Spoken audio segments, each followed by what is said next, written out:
want to know how you see the world. Do you seek out urban beauty? Or do you create your own landscapes? Maybe it's outdoor adventure that makes your world turn. Let us bring your passion into focus and give you the best view yet. At Botwin Eye Group and Oculus Optical, we defy the norms by combining advanced medical eye care with Santa Fe's finest selection of luxury and artful eyeglasses. Botwin Eye Group and Oculus Optical, 2 locations in Santa Fe.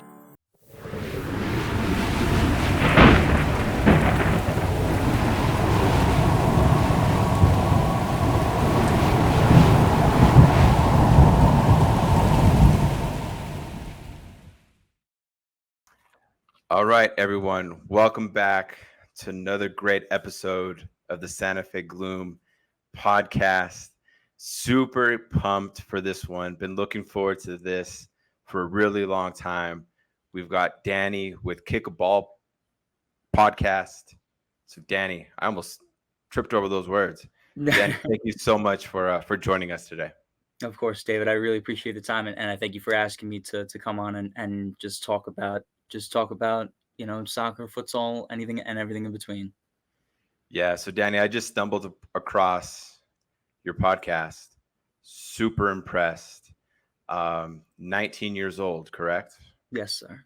Yep. Yeah. So, I mean, what you're pushing out with in terms of content and the accuracy of it, like, I don't know if you know who John Madden is. Yes. Yeah. Okay. Yeah. Okay. Yeah. I don't know the soccer equivalent to that. And actually, I made the MLS. I forget his name though, but that's kind of like where you're headed. I feel like so huge compliment from our Santa Fe Gloom community. But that's kind of that's the vibe I get from you. So, Danny, so definitely take that to heart and run with it. And you're so young, man. Like you can. The sky's the limit for yourself. So just keep going. I mean, that's very high praises, David. I really appreciate it. But I wouldn't be doing myself or the podcast justice without highlighting Julio and Cullen Freeman, 2 other guys who work on the podcast with me. Yeah. They were actually the 2 that founded the podcast. I'm the one that really does, that I pick up a lot of the interviews when I can, when we've got time, just to get, more stories told out there. And then even all the clips that you see up there, that's Julio and Cullen working behind the scenes. I'm just happy that I get to associate with something that is doing as much as we can for United States soccer. Yeah, and we'll definitely have them on the podcast as well. I'll let them know. Yeah, so for our guest today, we're just gonna kick it back and forth. We didn't really prep for this, man. We had a couple conversations real quick, but I think the one thing that we have in common is just the love for the game. Yeah. And a lot of the people that you have on are USL soccer players. So if you can kind of just share the story of maybe something memorable of one of those USL soccer players, and then how you got started with KickABall podcast.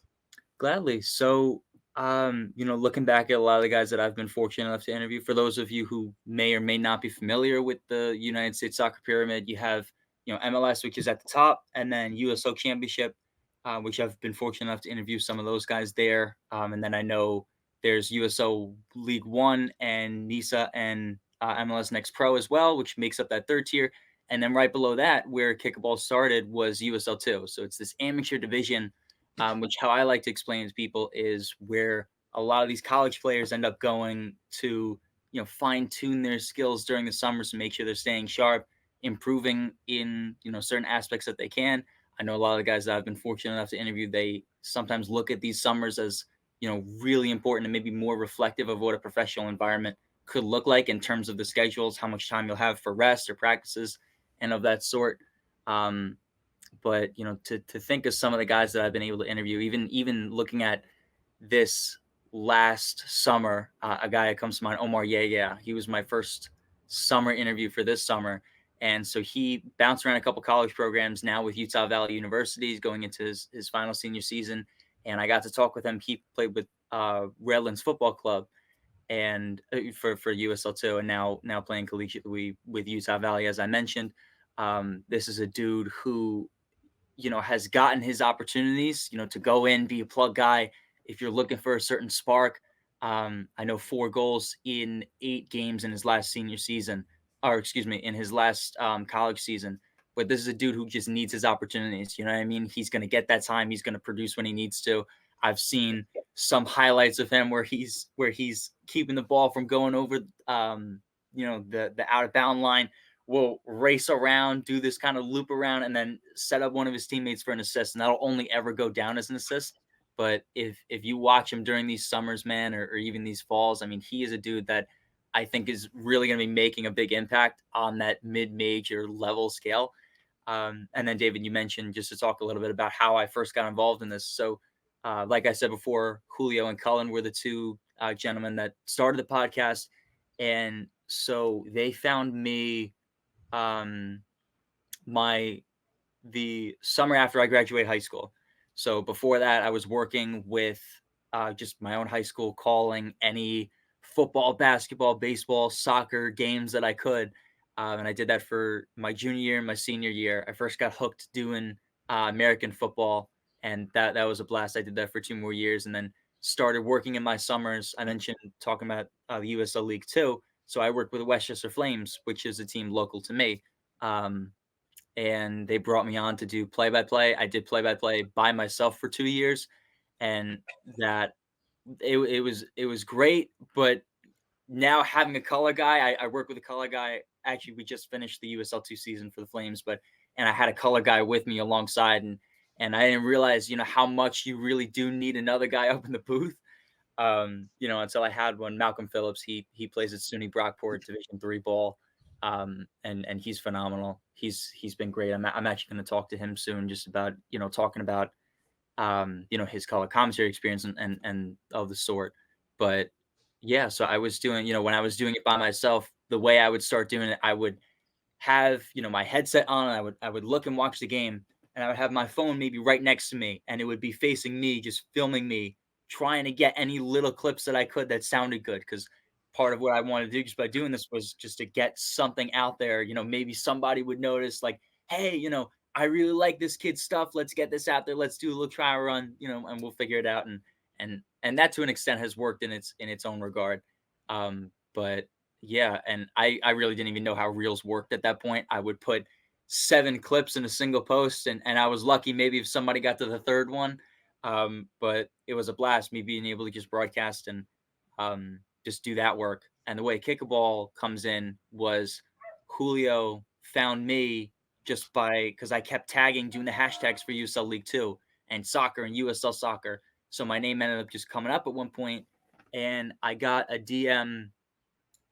I want to say probably around this time last year, maybe in July. Yeah, somewhere in July of last year. And he said, hey, would you want to do interviews? And I was like, all right. I never really did anything like that before. And I was a little worried about what that would look like or how I would be able to prepare for that, but I ended up accepting. I figured this was something that I wouldn't know if this kind of opportunity would come up again for me looking personally, just maybe figuring out how to grow in that regard. And I got my first interview maybe 3 weeks into college, because there was a little bit of a time, and I mess with Julio for this sometimes, but there was a little bit of time between July when he first reached out saying, all right, we'll get back to you, maybe like 6 weeks where I didn't really hear anything. So I was like, all right, if it doesn't end up happening, that's great. I wish him all the best regardless. And I remember I was hanging out in one of the college dorms, and I was with 3 or 4 of my other buddies, and I got a message from Julio. He's like, all right, here's your first guy. Sort it out with him, message him, figuring out what time you're going to be able to be around, and message me right back when you're going to go on Instagram Live. And it was great. This was like early September. I did the first interview, and I've done about 50 since. So it's been a great time, and that's how I first got started. Yeah. So when you're asking a question, Mm-hmm. you're listening to them, but you're also kind of prepping for the next question. Absolutely. Yeah. I think that's something that I'm still trying to get better at myself. I think what is lost on a lot of people when they do interviews sometimes is, having, let's say I have my 10 questions that I want to write out, I want to ask them, which I realize sometimes 10 questions isn't enough, and you got to figure out other things you want to ask them at a certain point. I learned that the hard way when I first started doing it, but regardless, you need to really figure out, okay, where is this conversation going? What is he talking about the most in his answer? and what is something that you know is going to excite him to keep talking and make sure that we're getting the most out of the story. So, you know, to your point, like you were saying, it's you know, you have your structure of the way you want to go about doing the interview, but it almost never, you know, flows out to that point without being too restrictive. You know, you want to make sure you're getting the conversation and having this organic discussion between the player. And sometimes that means you won't ask certain questions that you maybe wanted to answer, and that's okay. I mean, if you're able to, you know, have this conversation and get them going about things that are really passionate about, in my experience, a way that that has worked is by talking about a play style of a particular player. And what I mean by that is, you know, when you look at like a 4-4-3 structure that goes from defender to forward, and a winger or a left winger is still considered a forward the same way a striker is. But the reality of those two positions is that they really play it very differently. You'll be in the same area, you know, when you're trying to look for a scoring opportunity, but a winger is really there to try to set up that striker or look to find his way inside. Maybe the striker is in a different position. There's a lot of other moving parts. And so what I talked about with a bunch of other guys that I've gotten to interview is, you know, what are the differences between being a winger or being the striker position? Because there's a lot of overlap, so especially with these college guys going into these summer seasons as well. I know guys who exclusively play on the left wing, but in college they'll play a striker. And so, you know, what does that look like in being able to, you know, make sure your mind is right, looking for another pass, knowing where to go. And a lot of players love talking about that. So I make sure to throw in a few conversations as well. But what I think gets, again, another thing I want to mention though too is what gets lost on a lot of people who do interviews too is that they're not listening. They're just waiting to ask their next question. And that's what becomes this disconnect between the player and the interviewer, is because the interviewer doesn't really want to hear what the player has to say. It's just, I got to get to my next question. But like you were saying before, listening is very important in making sure that, you know what follow-up question you want to ask further on, and making sure that you're creating this genuine conversation. And that's what makes for a good interview. I think is just having that listening ability, like you were saying. Yeah, I'm obviously still learning how to do it. I mean, I just kind of got pushed into this type of podcast role, so this is not like my day job. If it were, I'd be going hungry. You know? So I have a lot of just like empathy for, but I also think it's pretty natural. I feel like I think this might be hard to learn. Would you agree with that? I think in normal conversation, yeah. I mean, I think it's natural just to be able to sit here and listen to what you're saying. If it's you and your buddy and you're just hanging out and you're watching a game, and it's easy to just have that conversation. Mm-hmm. But sometimes when it's someone that you don't know and you don't know where this conversation be going, that's another, I think, hurdle for people that are first getting into it right away. Right. But yeah, I think there's a lot of truth to what you're saying as well in regard to that as well. And with your podcast, I've noticed your intros are very similar. Is that right? Yeah.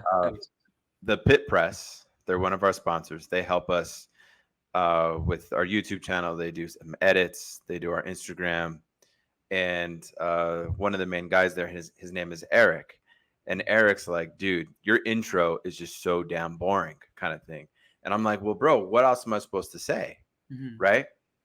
So talk me through that. Like, and again, like your intros are the same. And I look at other podcasts, their intros are usually pretty much the same.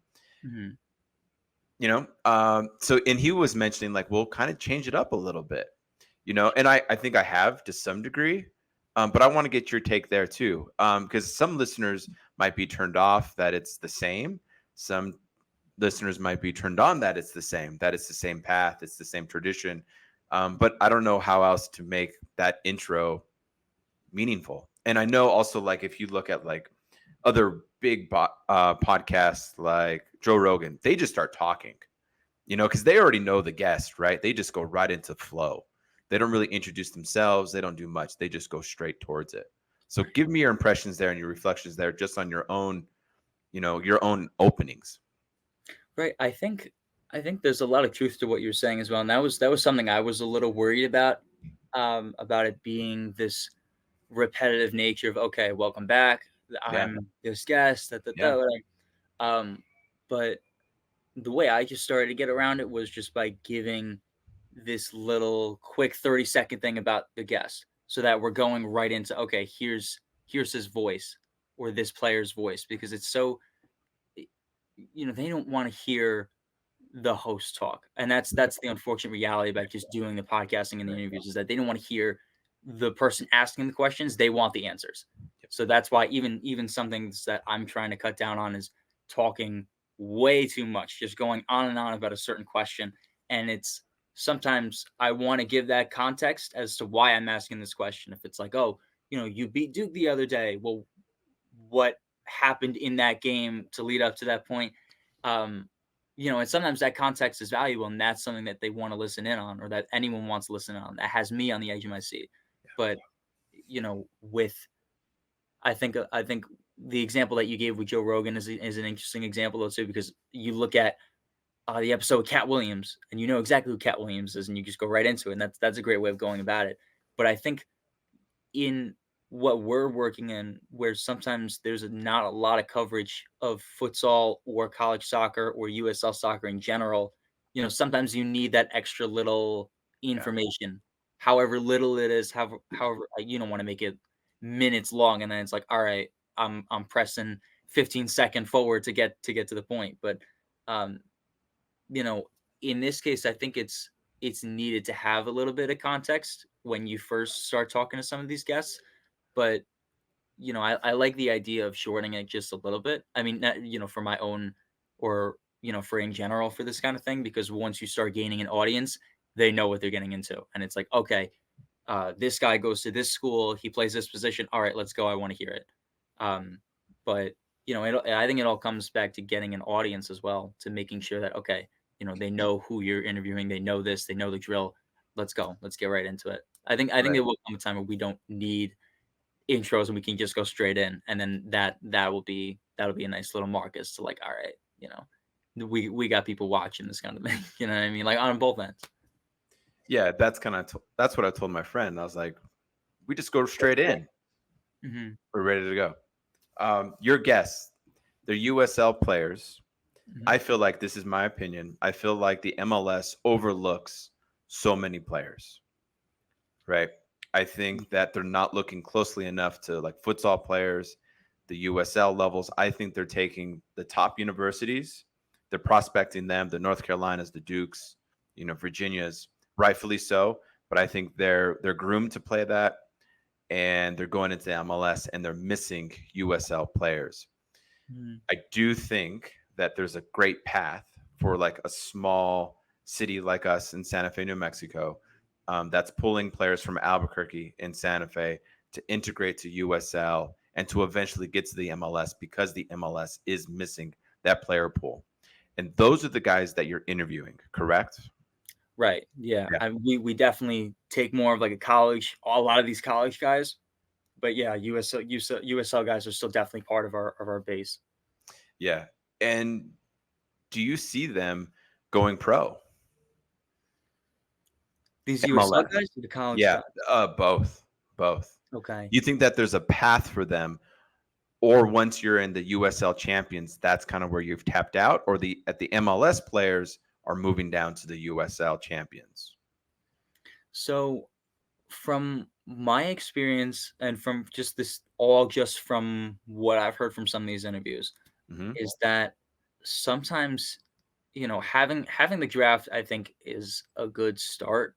There's still a lot of things that I think maybe are a little uncertain for some of these players, and that's of course just me looking at some of these things. That you'll have some guys who don't end up signing with the team. They'll want to go back to college for a few more years, or you'll have other players. I know years back, I know one guy who got drafted by a team in the 4th round, stuck it out through preseason, then ended up getting cut because, from what I remember, it was like that they were genuinely looking for more experience, and they were bringing these rookies through the preseason just to see how it would react, but didn't end up sticking. And that ended up costing him a few opportunities with other USL League One, USL Championship teams. Ended up finding his way onto Greenville. Now is with FC Tulsa. But I think there's a lot of truth to what you're saying as well, though, in terms of not seeing all the talent. Of course, you're going to have your guy from North Carolina or Virginia that are going to have their impact or going to make that professional level because they're playing the best competition. Even with these mid-major schools, there are a lot of guys that have a lot of talent. I mean, Seth Malmeister is a guy that I recently interviewed as well, Purdue Fort Wayne, and he's not playing the reality is that he's not playing the competition like an ACC school, like a Big East school. And it'll play to his detriment, unfortunately, because he just doesn't have a competition, even though that I think he has a lot of the talent. I mean, looking at what he did this summer, 10 goals and 8 assists, those numbers don't lie when you're playing 12, 14 games.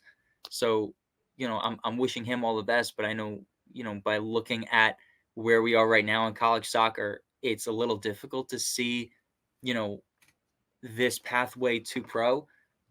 For college players? I think so. Yeah. And then looking at the USL, I know, there are a lot of guys who, I mean, I think a guy that comes to mind right away, Taylor Davila. He's playing with Louisville City right now, but I find it hard to believe that he couldn't make an MLS roster if he wanted to. I know he's very happy with Louisville City right now. I know his brother Evan Davila is also there, so that's a great dynamic for them. But I really, it would surprise me if he couldn't make an MLS roster. Another guy like Anthony Herbert, who plays with New Mexico United, another dude who's a solid defender as well. He plays more of that center back role. Still a phenomenal defender, regardless. But there are ways to do it to make it up. But from my experience, I see it a lot. Being as okay, if you can't compete in MLS, USL is where you end up going down into, and there's not much of that jump from league, from championship up to MLS. And I know the reality of that is that they are competing leagues. They're both looking for having that revenue. That's part of the reason why just looking in sports business in general, why USL Championship has a team in Birmingham, Alabama, because or not in New York, let's say, because you have NYCFC and Red Bulls, and those are where people are going to those games. Whereas Birmingham, there wasn't much of a soccer market at all, so that was an open market for people to go, sell tickets over there. Even California as well. I mean, they're able to make it work in Oakland and Orange County, and those have huge fan bases. Louisville City, I mentioned as well. New Mexico, I'm sure you're aware as well. I mean, they have a huge supporters culture there. But again, getting back to what we were talking about in general, I don't know if I see that pathway from USL up to MLS as much as there really is. Okay, if you can't compete in MLS, the next step is okay if you can compete in the second division. Yeah. And futsal. I know we spoke a few days ago. What's your thoughts, reactions to Santa Fe Gloom and futsal? Man, I mean, it's so fast. I mean, if you look, I'm used to like more of the faster paced college teams. And I even talked to you about speed and explosiveness, and I really didn't understand how much there really is of that until you sent me a few videos, and I watched a few games as well. But when you're playing on this hard court, the ball naturally moves much faster, and when I look at the style of play though as well. I mean, a lot of these guys are there having their foot on the ball for the most part, and that's unheard of in soccer. It's almost to the point, and it's not so much speed as much as it is explosiveness and being able to turn it on and off really quickly, knowing where to put a pass really quickly, and threading those needles just to where you need to be able to be. And I know there's quite a bit of scoring in it too. I mean, I've seen some scores like 13-9, and if you see that in a soccer game, it's like, oh well, did every defender not play? Were you playing 5-on-5? And that's what that would look like. A silly thought. But it's nice to see that accelerated scoring and being able to look at that in general, just seeing the numbers. But I really do like the style of play, and you can count me in as a Santa Fe Gloom fan, all the way out from New York. I could be honest with you with that. Yeah, we're developing some amazing merchandise. That's a huge compliment for us. So, yeah, Nice. thank you for that. And your future, man. I mean, 19 years old. What do you want to do in this beautiful life of yours? Like, what are the next steps? What would be the dream job? Man, I see a bunch of things. I mean, I would love to keep doing these interviews, keep being around college soccer for as much as I can. But I think my goal right now, I definitely want to pursue law school education. I know I'm of course a little younger to be deciding that, but I know the programs that are set in place in my school, they force me to be thinking about these things a little bit earlier than maybe I would like. But I guess that's just life. Okay. Um, um, and there are a lot of other things externally. I mean, I'm just outside New York City. There's a lot of opportunity for me there. um in terms of finding internships, other things I would want to do. But I think my goal right now is to be able to represent players on that other on another level, and that's what allows me to have to utilize that law education. Mhm. It would be nice to break into CAA Stellar. I know Dennis Chin, a guy who I've had conversations with as well, partnered with Young Money, and now he's ahead of that soccer agency, that soccer representation division with Young Money with Lil Wayne. And he's been a great role model for me, just showing me a little bit about the industry inside and out. And I'm very thankful for Mr. Chen for that.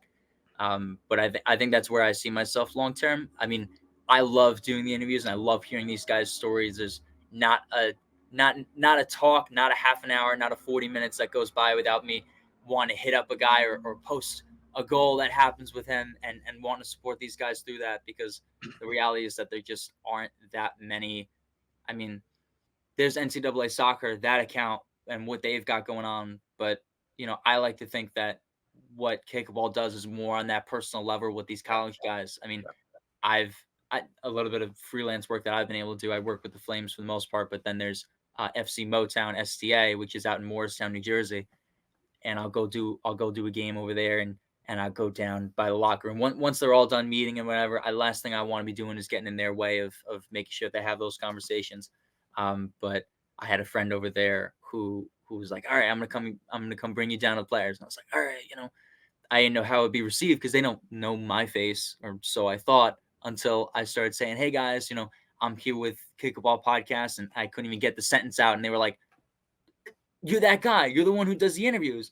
And I actually got to interview Zach Barrett. Following that, I did a post game interview with him, Micah Garnett, Jason Berugi, Ben Vos, these guys who were on that team who were the top performers, and it was fun to realize that they didn't just see me as like, all right, cool, like I'm gonna get to do a little interview on off wherever it ends up going. But we had even posted the goals of some of these guys that they were scoring during the summer, and that was a nice little thing. But you know the way I don't see myself doing this for forever. I would love to work my way into being a sports agent, but I'm gonna have fun with kickball for as long as I can, and make sure it grows to a point to where we can continue to represent U.S. soccer in as many levels as we can.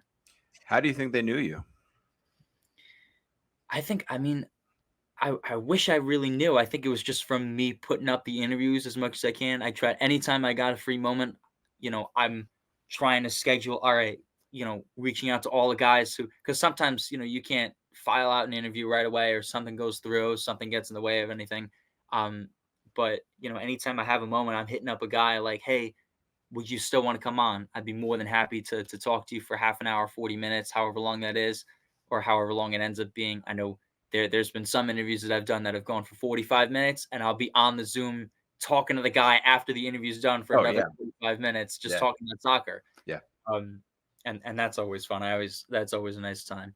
Um, but yeah, I think it really was just making sure that I'm pumping out the interviews that I can, just talking to whoever I can, making sure that I'm putting in the time to know their story, and know where they've been up to this point. Um, and yeah, it ended up just being, it's just the visibility sometimes is, I mean, I've had a lot of people come up to me and be like, hey, I love, you know, um, your kickball, what you've done. And it's like, oh, well, I don't want to take credit for all of that. I mean, I keep saying Julio and Cullen who work alongside me on this.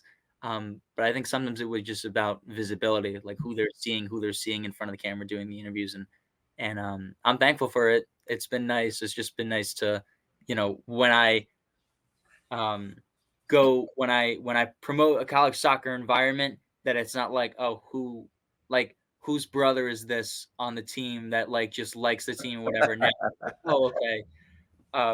Now, like we're doing this because you guys deserve the attention, Yeah. and it's about that. Yeah. So it's working. That hard work is paying off, that these guys know who you are. Yeah, I mean, Yeah. That's great. thank you. And what's your dream interview? Oof. I'll give you two. Okay, perfect. I think, I mean, I would love to. I mean, what I'm trying to do right now is just learning as much Spanish as I can. I mean, I used to study it in school, but I feel like everyone says that is that they study a language for 4 or 5 years, whatever, and then it's you're barely able to have a conversation shortly after. I Right. found myself falling into that, so I want to be able to gain that proficiency back. Um, Aside from that, I would love to have a conversation. I mean, I would love to talk to Cristiano Ronaldo. I mean, he's the kind of dude that, yeah, I've even digged a little bit deeper into the style that he plays, and there have been some people who have talked about, all he is, he's just there at the right place at the right time, but he has a lot more of a skill set in that, right? I feel sometimes, Yeah. right. Sometimes just it's just word salad sometimes from what I hear, but Yeah. um, and then another guy too that I think really would fit well with the podcast as well, as a dude like Duncan McGuire. I mean, he's just a fun personality to be around. He's a dude that made the college route work at least in the last few years, and of course it's worked for a lot of other guys. Clint Dempsey is another name. I mean, whatever. I know I'm throwing a bunch of names Yeah. out there, but I know Clint Dempsey's a dude who made the college route work.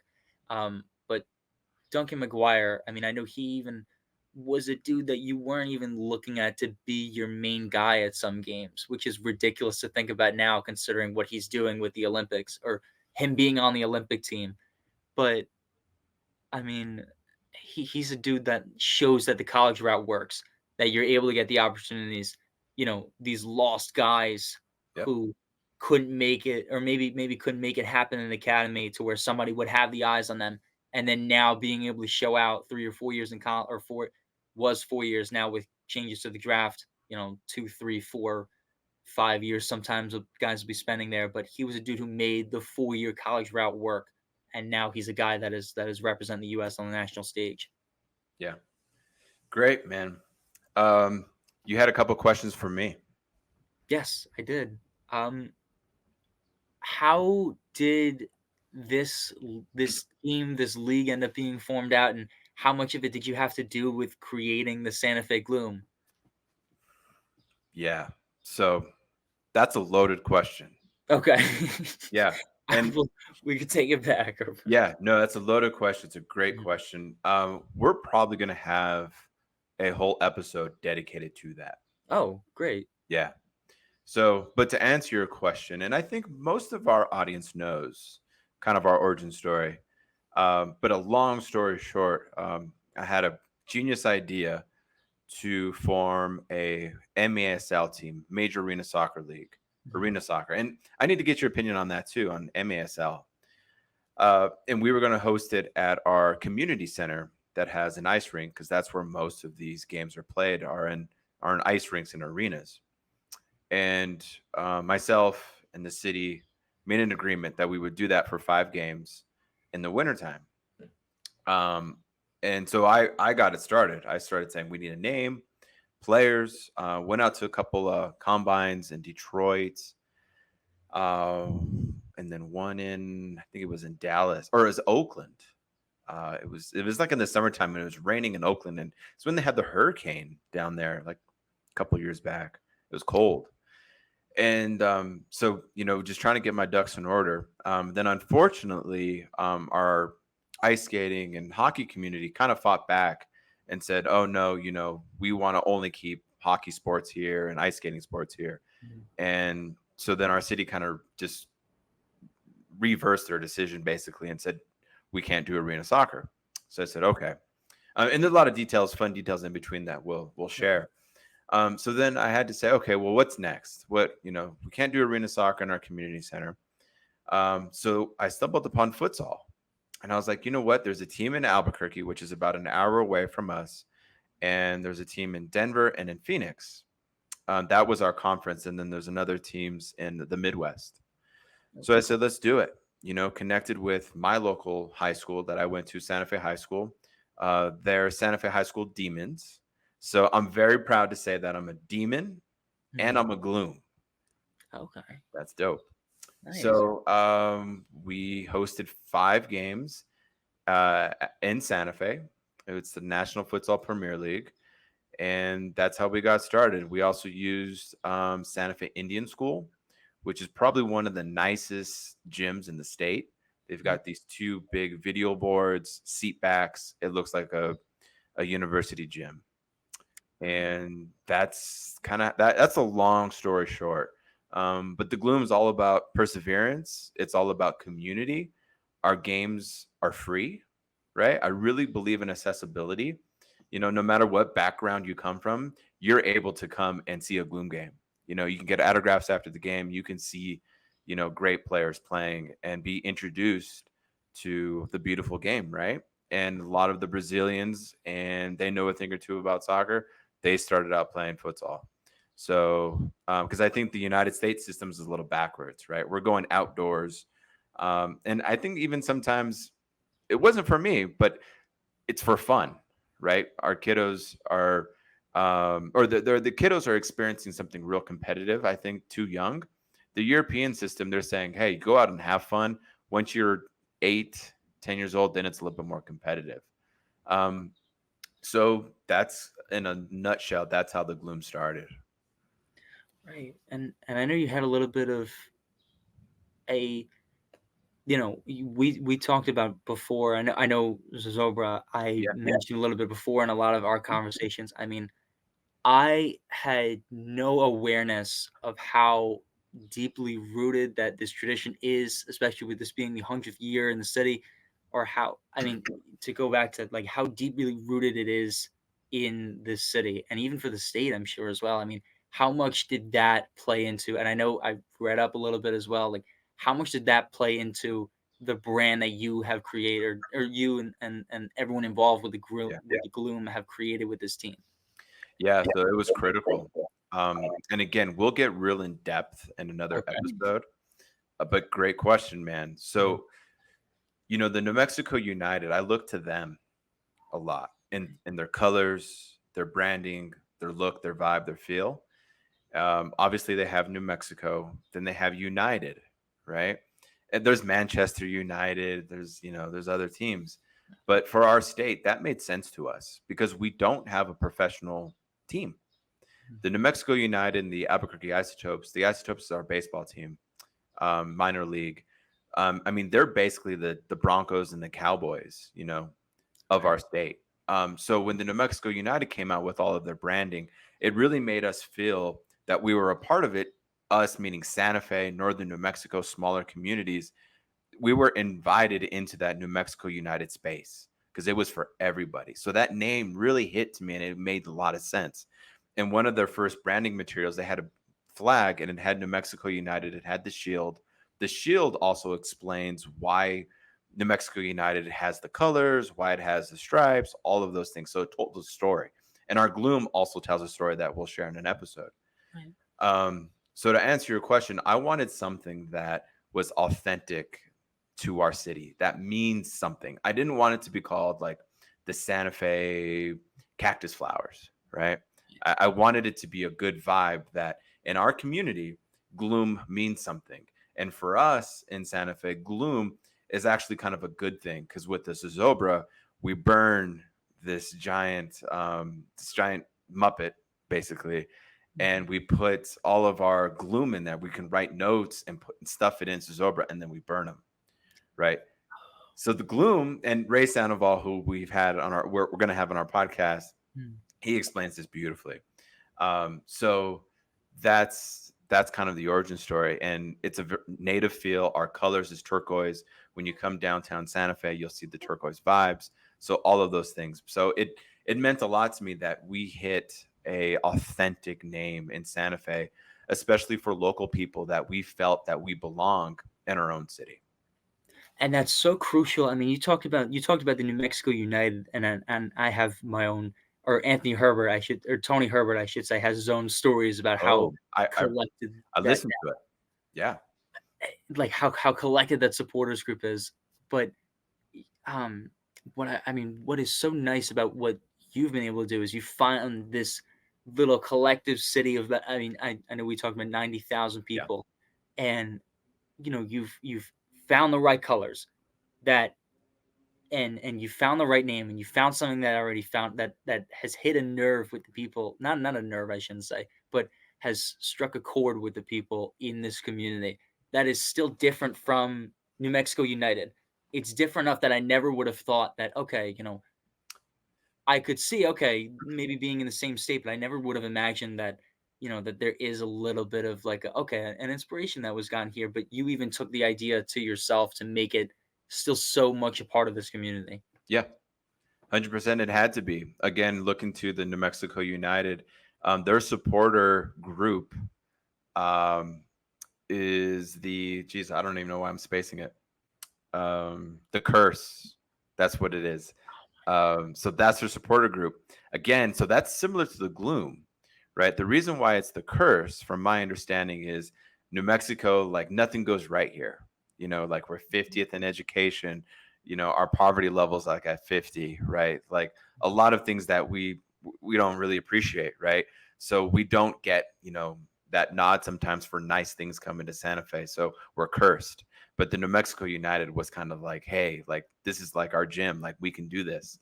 And so again, that meant a lot to me to kind of follow in their footsteps. And now I'm kind of looking towards, all right, do we have a mascot? Do we not? What does our supporter group look like? How does it sound? Right? All of those things. Yeah, no, And that's yet to be determined. I mean, I want it to be organic, and it's just going to take a life of its own. right. I mean, it's so fascinating. And Yeah. then I mean, oh man, and then I mean, the tradition as well of Zozobra, the Yeah. burning of that, I would have never. I mean, I'm on the other side of the country relative to where you guys are, Yeah. and I was completely ignorant to how. I mean, I keep talking, I keep using the same phrase, but ingrained in the culture that Yeah. this is to this city. I mean, Yeah. it's so amazing to see. Yeah. Yeah. That was the idea. We knew we had to come out with a fire name, and we definitely did, literally. Right. With the Zobra and Old Man Gloom, that's his nickname. And then our minor league baseball team is Santa Fe Fuego. Fuego means fire in Spanish.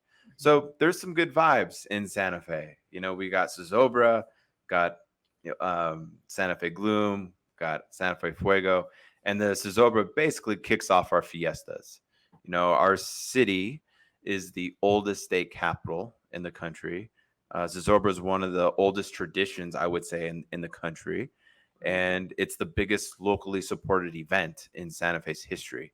I mean, we have 70,000 people at this event, and I would say about 30,000 of them are local Santa Feans. And when you hear gloom in our city, you know exactly kind of what it means. It's Zozobra, and now it's a soccer team, a futsal team. I think the closest thing that's even around by where I am is about 40 minutes upstate. I don't know if you ever heard the tale of Sleepy Hollow. Oh, of course, yeah. So That's a that, great movie.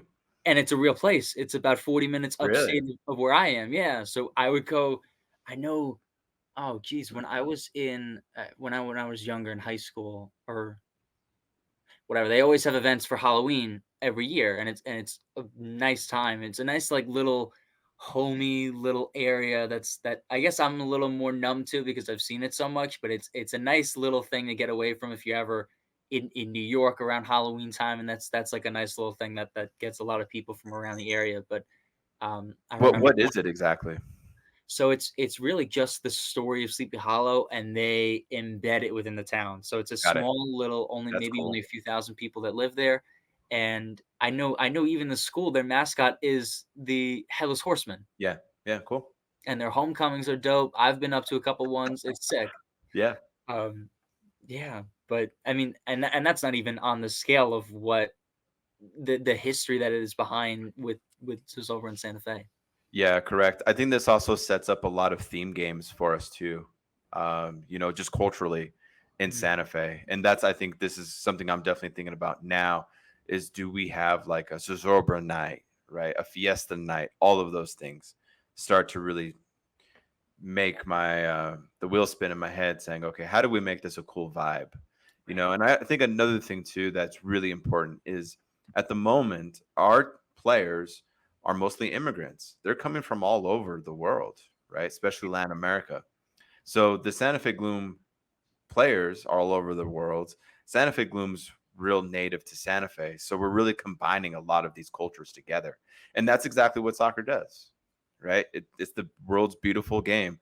So we're doing that here in Santa Fe. Another thing, too, is one of my goals is to make the Santa Fe Gloom the number one tourist attraction in our city.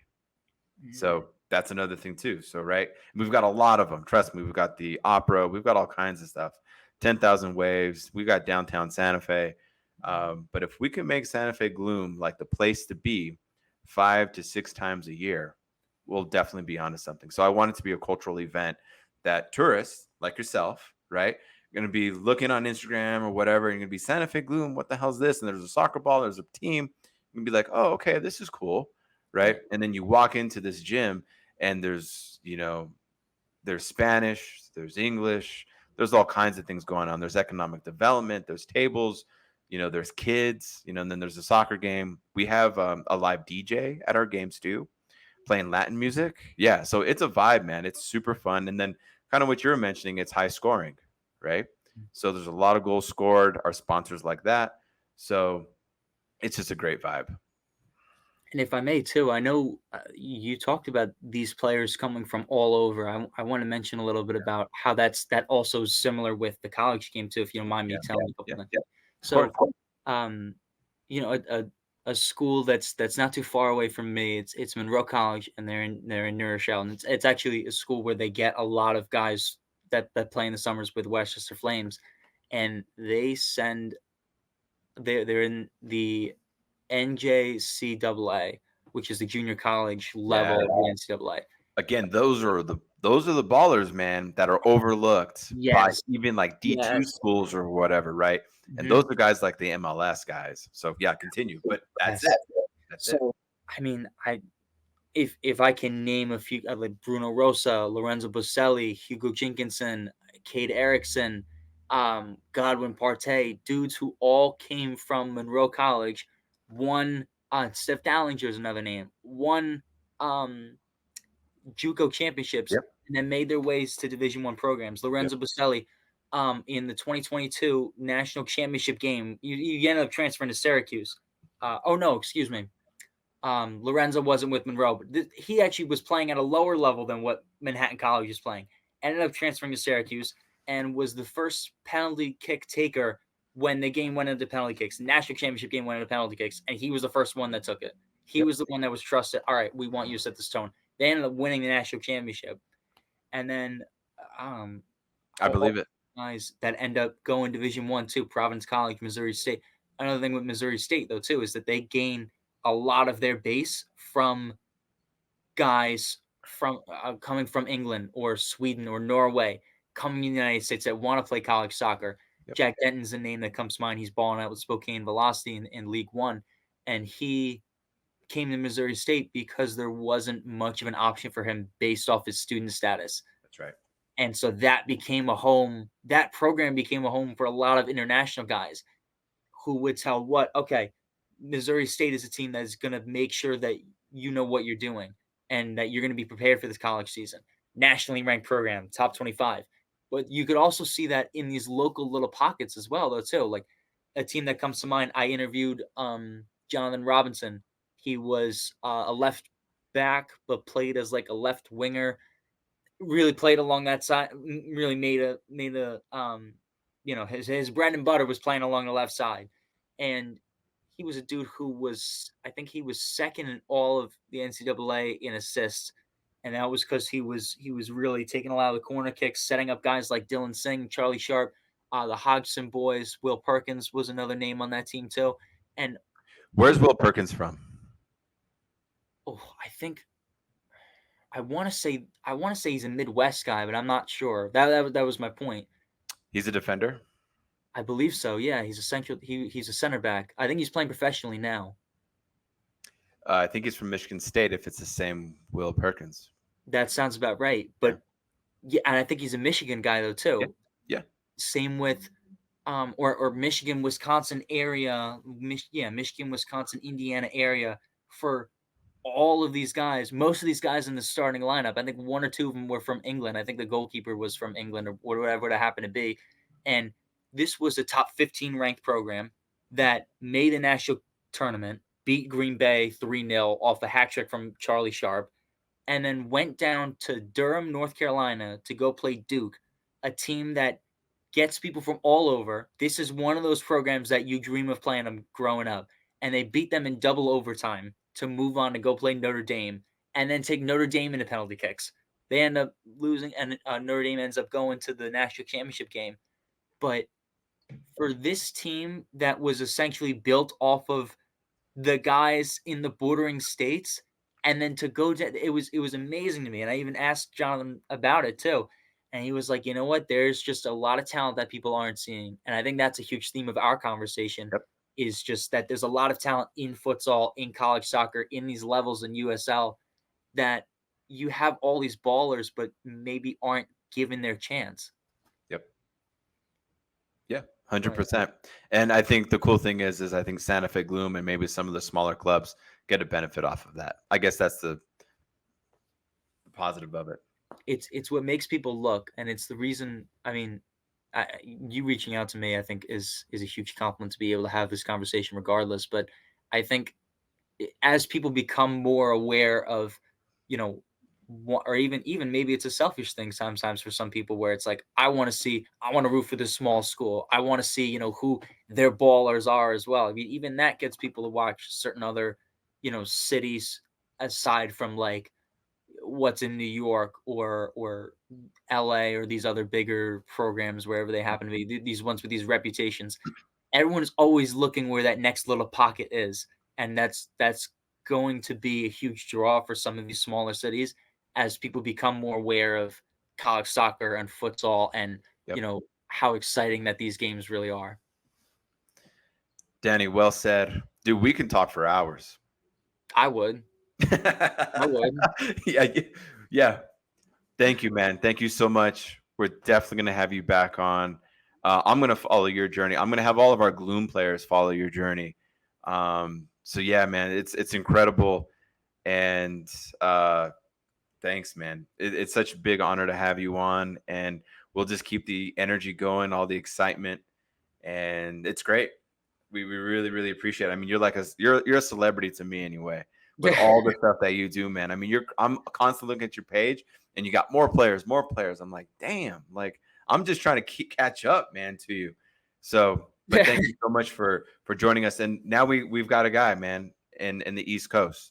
So if you come across players, you're like, hey, Santa Fe Gloom, futsal, explosive players, think of us. We can make those dreams happen. Because in Santa Fe, these guys are.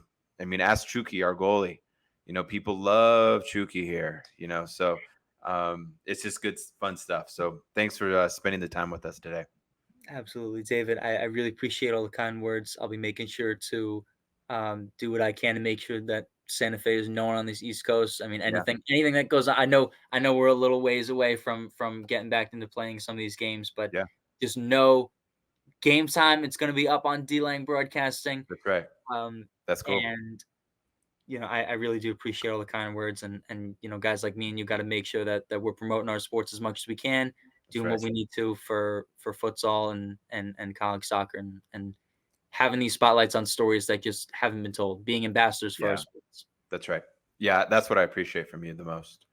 And thank you to our sponsors. As always, you guys make this happen.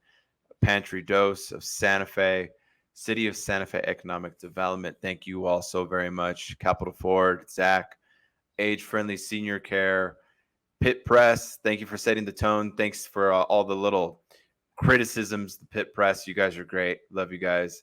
Sam's Club, Mercedes-Benz, and Oculus, thank you all so very much for just contributing, being great community leaders, allowing Danny and I to talk and making this the highlight of my day. And Danny, thank you so much, and we'll have you back on. Absolutely. Sounds good. All the Thanks, best, man. everyone. Yep, you too.